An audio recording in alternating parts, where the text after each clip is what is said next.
अस्सलामु अलैकुम वरहमतुल्लाहि वबरकातुहू। मोहतरम सामईन, आज 14 अगस्त 4 मुहर्रमुल हराम बरोज़ शनीचर है। आज का दर्दनाक हादसा आपसे शेयर करने जा रहे हैं। इमाम साहब के साथ गुंडों ने की मारपीट और छीना सारा सामान। जहां सामईन आपको बतला दें कि यह खबर सूबे बिहार के ज़िला बेगूसराय से आ रही है कि मस्जिद के इमाम खतीब जनाब मौलाना शादाब साहब कहीं निकाह पढ़ाकर वापस आ रहे थे।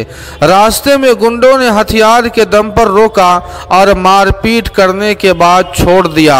लेकिन जो ही इमाम साहब किसी तरह आगे 10 कदम बढ़ते हैं तो उन्हीं के गैंग के चंद गुंडे आगे लबे सड़क खड़े थे। उन्होंने भी रोका और इमाम साहब की गाड़ी छीन ली और सारा पैसा और सारा सामान भी छीन लिया।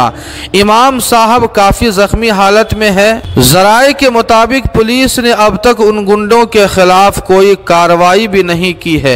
जहां सामईन दुआ फरमाए कि अल्लाह पाक इमाम साहब को जल्द सेहत याबी नसीब फरमाए और बिहार को यूपी बनने से बचाए रखे। इस खबर के ताल्लुक़ से आपकी क्या राय है, कमेंट करके हमें ज़रूर बताएं। वीडियो को लाइक और शेयर कर दें और कासमी जीके को सब्सक्राइब करना न भूलें। वस्सलामु अलैकुम वरहमतुल्लाह।